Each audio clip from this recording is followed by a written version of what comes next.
Breaking news చూస్తున్నాం. మావోయిస్టులు తాజాగా సంచలన లేఖ విడుదల చేశారు. వికల్ప్ పేరుతో విడుదల చేసిన ఈ లేఖలో దేవ్జీ, రాజిరెడ్డి మాతోనే ఉన్నారని తెలిపారు. లొంగిపోవడానికి ఎలాంటి ఒప్పందము కుదుర్చుకోలేదన్నారు. ఇక హిడ్మా సమాచారాన్ని దేవ్జీ చెప్పాడనేది అవాస్తవమన్నారు. హిడ్మా హత్యకు 4 వ్యక్తులే కారణమని లేఖలో మావోయిస్టులు స్పష్టం చేశారు. కోసాల్ అనే వ్యక్తి హిడ్మా హత్యకు ప్రధాన కారణమన్నారు. విజయవాడకు చెందిన కలప వ్యాపారి, ఫర్నిచర్ వ్యాపారి, మరో కాంట్రాక్టర్ కూడా హిడ్మా హత్యకు కారకులని మావోయిస్టులు విడుదల చేసిన తాజా లేఖలో ఆరోపించారు.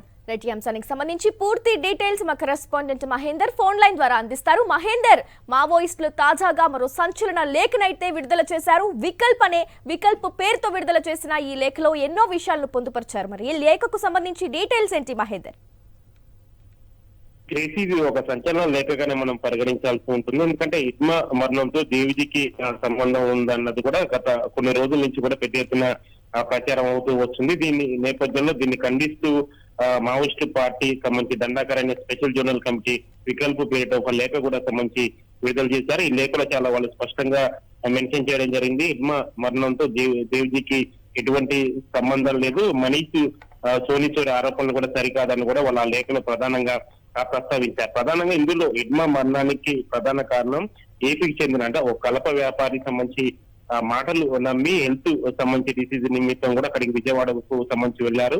ఇదే నేపథ్యంలో కలప వ్యాపారి కూడా అక్కడ ఇంటెలిజెన్స్ సంబంధించిన వాళ్ళ పోలీసులకు కూడా సమాచారం ఇచ్చారు. ఈ సమాచారం నేపథ్యంలోనే హిడ్మా సంబంధించి ఎన్కౌంటర్ జరిగింది అన్నది కూడా ప్రధానంగా అందులో మెన్షన్ చేసిన పరిస్థితి కనిపిస్తుంది. అంతా ఒక వ్యూహాత్మకంగా జరిగింది. దీనికి అంతా కర్త కర్మక్రియ విజయవాడ సంబంధించిన ఒక కలప వ్యాపారి క్రియాశీలంగా వ్యవహరించారన్నది కూడా వాళ్ళు అందులో మెన్షన్ చేయడం జరిగింది. అయితే దీని మొత్తం అంటే వికల్ప్ సంబంధించిన లేఖ విడుదల చేసిన నేపథ్యంలో ప్రస్తుతం హిడ్మా మరణంతో దేవిజీకి సంబంధం లేదని, అదేవిధంగా దేవిజీ కూడా తమతోనే ఉన్నారని చెప్పడం బట్టి చూస్తే పోలీసులకు సంబంధించి వాళ్ళు కొత్త ప్రస్తుతం జరుగుతున్న పరిణామాల నేపథ్యంలో ఒక సవాలుగానే దీన్ని పరిగణించాల్సి ఉంటుంది. దీన్ని పోలీసు వర్గాలు కూడా క్షుణ్ణితంగా పరిశీలిస్తున్నారు. ఈ లేఖ సంబంధించి ఈ లేఖలో వాళ్ళు మెన్షన్ చేసిన వివరాలు కూడా పూర్తిగా వాళ్ళు దాని కోణంలో కూడా విచారణ చేస్తున్నారు.